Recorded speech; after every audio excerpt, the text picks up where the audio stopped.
एक बहुत ही पुराने जमाने में मिस्र नाम के देश में एक बहुत बड़ा और शक्तिशाली राजा रहता था। उसका नाम था फिरौन। फिरौन बहुत अहंकारी था और खुद को भगवान समझता था।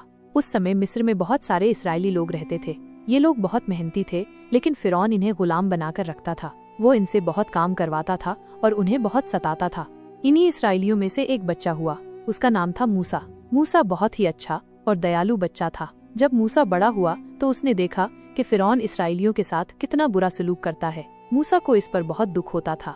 एक दिन मूसा ने एक मिस्री को इसराइली को मारते हुए देखा। मूसा बहुत गुस्सा हुआ और उसने उस मिस्री को मार दिया।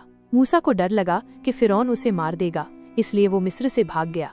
मूसा बहुत दूर एक पहाड़ पर चला गया। वहाँ उसे भगवान मिले। भगवान ने मूसा को कहा कि वो फिरौन के पास जाए और उसे बताए कि वो भगवान का दूत है। भगवान ने मूसा को ये भी कहा कि वो फिरौन से कहे कि वो इसराइलियों को आजाद कर दे।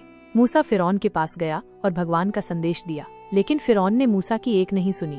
फिरौन ने मूसा को मारने की कोशिश की, लेकिन भगवान ने मूसा को बचा लिया। भगवान ने मूसा को कई चमत्कार दिखाए। उसने मूसा की लाठी को सांप में बदल दिया और समुद्र को 2 भागों में बांट दिया। इसराइली लोग समुद्र को पार करके सुरक्षित जगह पर पहुंच गए, लेकिन फिरौन और उसकी सेना समुद्र में डूब गई। इस तरह भगवान ने इसराइलियों को फिरौन की गुलामी से आजाद कराया। मूसा ने इसराइलियों को भगवान के बताए हुए रास्ते पर चलना सिखाया। इस कहानी से हम क्या सीखते हैं?